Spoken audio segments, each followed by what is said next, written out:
rak berdebu dan kenangan lama. Langit sore tampak muram ketika Damar berdiri di depan sebuah bangunan tua di sudut jalan yang hampir terlupakan. Awan kelabu menggantung rendah, seolah ikut merasakan kesedihan yang diam-diam menekan dadanya. Perlahan, ia mendorong pintu kayu yang catnya telah mengelupas di sana-sini. Engselnya berdecit pelan, seperti keluhan panjang dari usia yang tak lagi muda. Begitu melangkah masuk, aroma khas kertas lama langsung menyergap indera penciumannya. Bau itu membawa Damar kembali ke masa kecil. Masa ketika ia sering duduk di lantai toko ini sambil membaca buku cerita, sementara kakeknya melayani pembeli dengan senyum hangat. Kini, rak-rak tinggi yang dulu penuh warna tampak kusam dan berdebu. Beberapa buku miring, sebagian lainnya tertutup lapisan abu-abu tipis, seolah telah lama ditinggalkan oleh tangan manusia.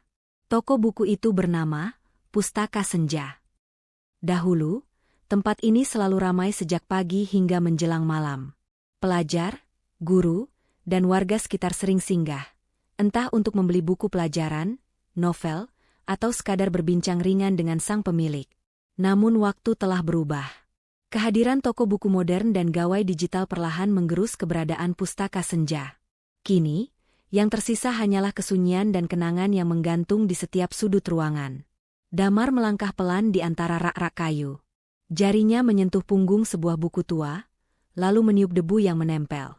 Partikel halus beterbangan di udara, berkilau sesaat diterpa cahaya matahari yang masuk melalui jendela kaca kusam. Ia tersenyum kecil, lalu menarik napas panjang. Di meja kasir, sebuah buku catatan terbuka. Damar membacanya dengan alis berkerut. Angka-angka merah memenuhi halaman, tagihan listrik, sewa bangunan, dan hutang pemasok buku. Hampir tak ada pemasukan. Dalam sebulan terakhir, jumlah pembeli bahkan bisa dihitung dengan jari. Kadang, satu hari penuh berlalu tanpa satu pun transaksi. Damar duduk di kursi kayu tua yang berderit ketika diduduki. Ia menunduk, menyandarkan siku di meja, dan memijat pelipisnya. Ia tahu, toko ini bukan sekadar bangunan. Disinilah kakeknya membesarkannya, mengajarinya mencintai buku, dan menanamkan keyakinan bahwa ilmu adalah cahaya bagi siapapun yang mencarinya. Namun kenyataan tak bisa dihindari. Jika tak ada perubahan, Pustaka Senja hanya tinggal menunggu waktu untuk menutup pintunya untuk selamanya. Pandangan Damar berkeliling ruangan sekali lagi. Ia memperhatikan jam dinding tua yang berdetak pelan, poster usang bertuliskan, membaca adalah jendela dunia, serta foto hitam putih kakeknya yang tersenyum ramah di dinding. Ada rasa sesak di dadanya, antara takut kehilangan dan keinginan untuk bertahan. Kalau kakek masih ada, gumamnya lirih, apa yang akan kakek lakukan? Tak ada jawaban, hanya suara angin sore yang menyelinap lewat celah jendela. Namun di balik kesunyian itu, sebuah tekad perlahan tumbuh. Damar mengepalkan tangannya. Ia belum tahu caranya, tetapi satu hal pasti, ia tak ingin menyerah begitu saja. Toko ini pernah hidup, dan ia percaya, selama masih ada niat, Pustaka Senja belum sepenuhnya padam. Ide kecil di tengah keputusasaan. Sore itu, Damar duduk termenung di balik meja kasir. Cahaya matahari masuk miring melalui jendela toko, memantulkan bayangan rak-rak buku yang memanjang di lantai. Suasana masih sama seperti hari-hari sebelumnya. Sunyi, nyaris tak bernyawa. Sesekali terdengar suara kendaraan melintas di jalan depan toko, lalu kembali hening. Tiba-tiba, suara tawa memecah kesunyian. Damar mengangkat kepala dan menoleh ke arah pintu. Di luar, beberapa anak kecil tampak bermain kejar-kejaran di trotoar. Wajah mereka ceria, penuh energi, berlari tanpa beban. Salah satu dari mereka berhenti sejenak, menatap ke dalam toko dengan rasa penasaran, lalu kembali bergabung dengan teman-temannya.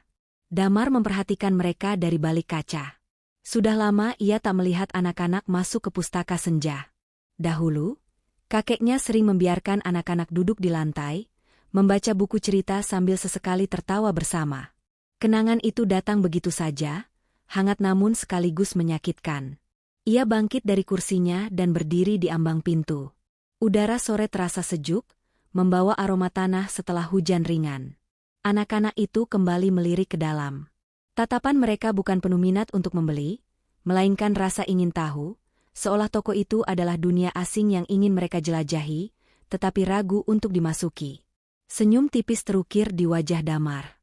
Di tengah keputusasaan yang membelenggu pikirannya sejak beberapa hari terakhir, sebuah ide sederhana tiba-tiba muncul.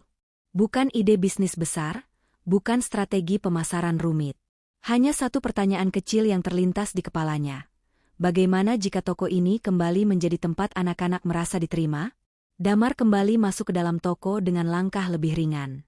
Ia mengambil selembar kertas putih, spidol hitam, dan menuliskan kalimat dengan huruf besar namun sederhana. Membaca gratis setiap sore. Ia membaca ulang tulisan itu beberapa kali. Tidak ada janji hadiah, tidak ada syarat, tidak pula batasan. Hanya ajakan tulus untuk datang dan membaca.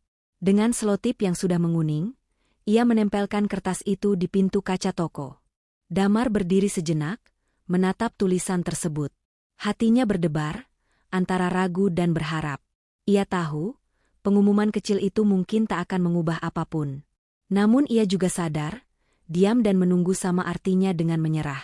Sore itu, ia mulai membersihkan sudut toko.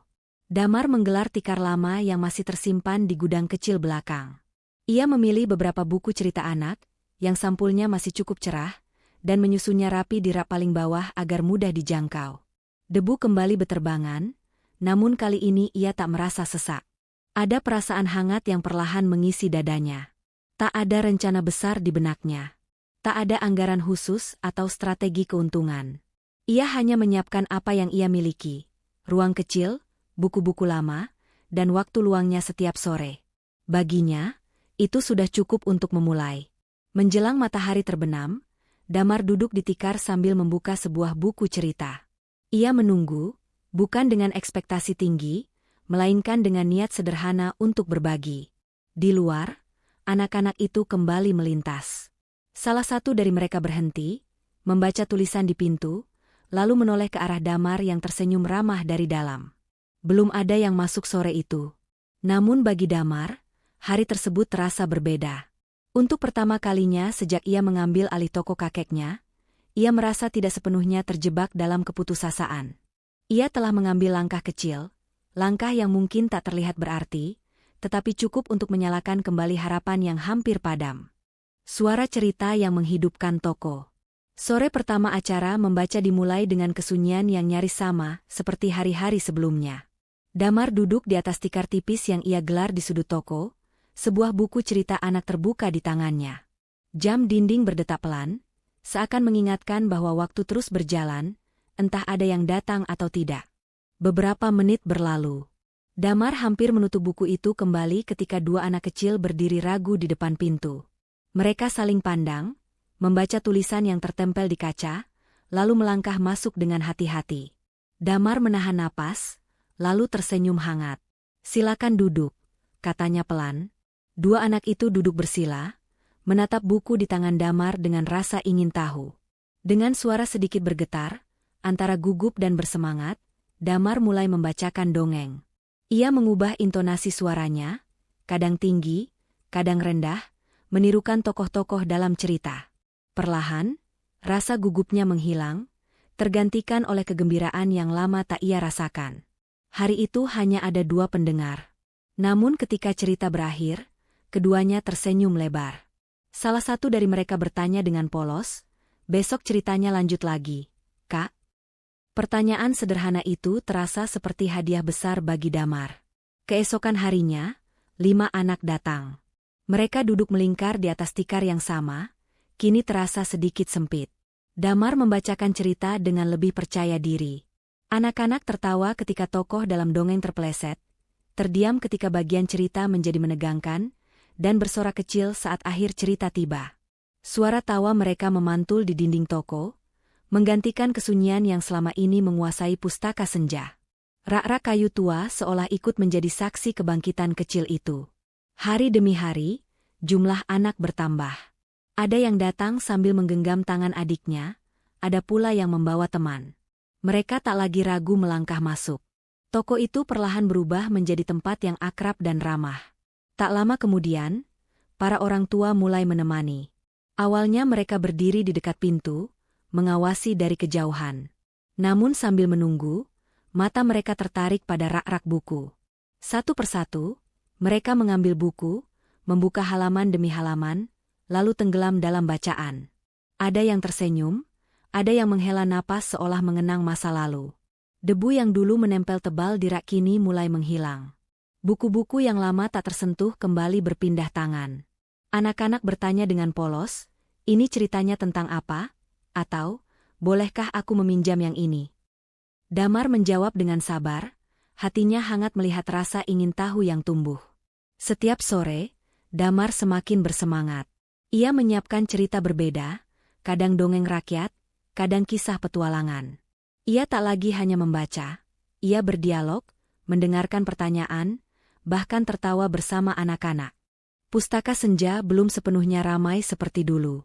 Namun kini, toko itu hidup. Bukan oleh transaksi besar, melainkan oleh suara cerita, tawa anak-anak, dan kehadiran orang-orang yang kembali menemukan makna membaca. Suatu sore, ketika acara selesai dan anak-anak pulang, Damar berdiri di tengah toko yang tak lagi terasa sunyi. Ia memandang rak-rak yang mulai tertata, lantai yang sering dilalui kaki-kaki kecil, dan buku-buku yang kini terbuka di berbagai sudut. Untuk pertama kalinya, ia yakin toko ini tak sekadar bertahan. Ia sedang bernapas kembali. Toko buku menjadi ruang harapan. Beberapa minggu berlalu tanpa terasa. Musim seolah berganti bersama perubahan yang perlahan tumbuh di dalam Pustaka Senja. Setiap sore, sebelum matahari condong ke barat, anak-anak sudah mulai berdatangan. Mereka tak lagi ragu atau malu.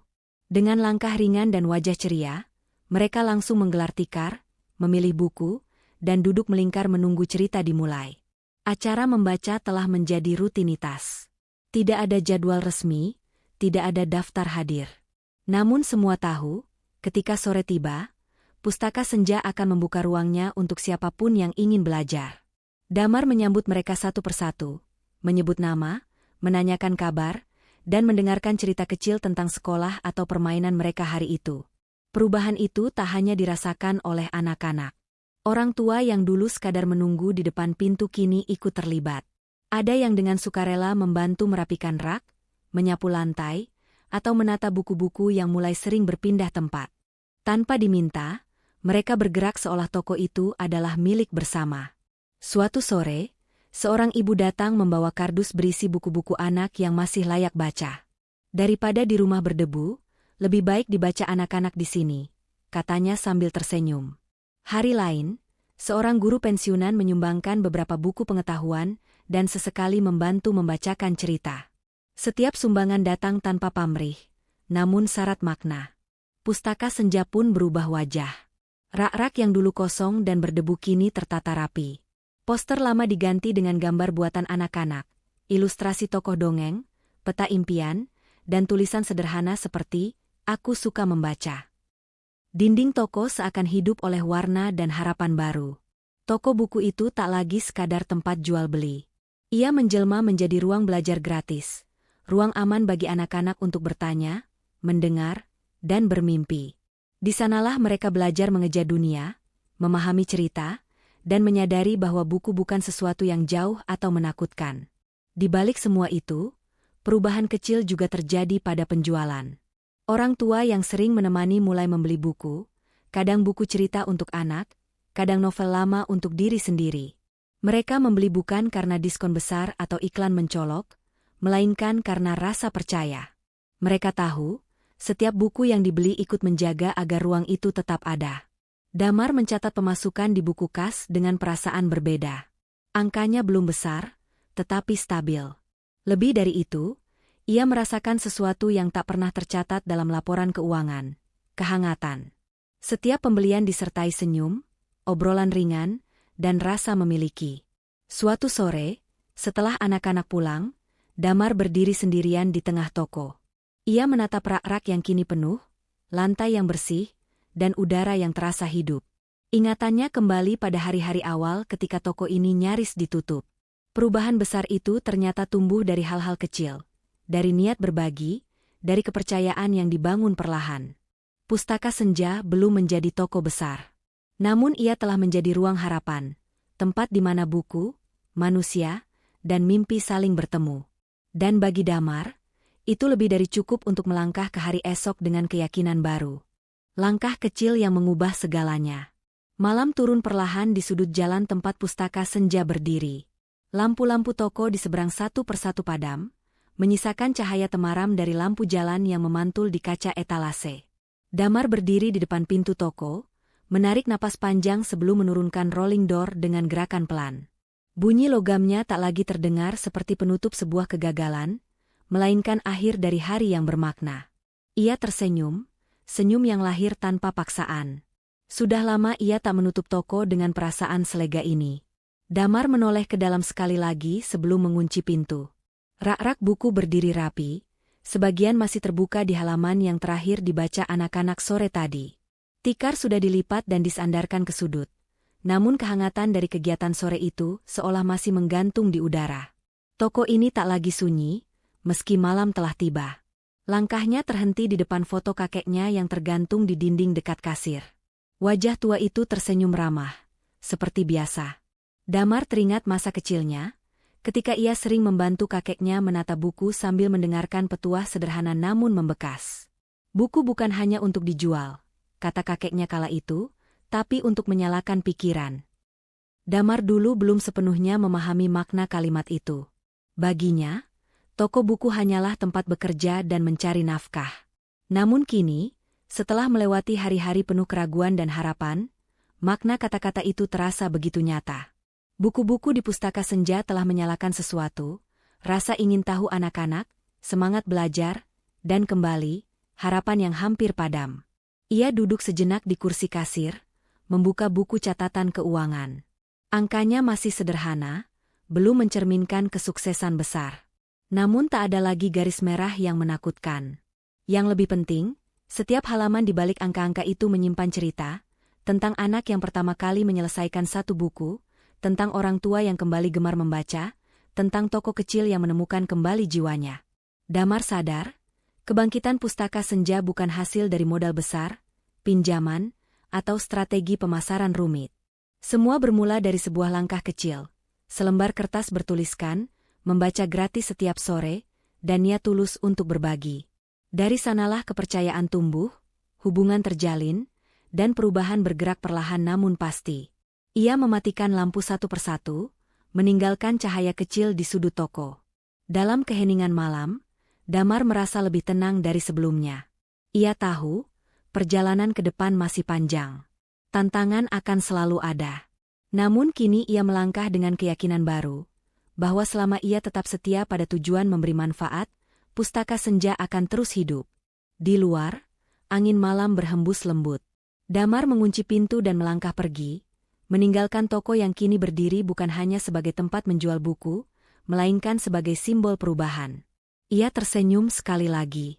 Perubahan besar, pikirnya, memang tak selalu dimulai dari langkah megah. Terkadang, ia lahir dari niat sederhana yang dilakukan dengan tulus, dan dijaga dengan hati yang penuh harapan. Jika kamu mau, aku bisa.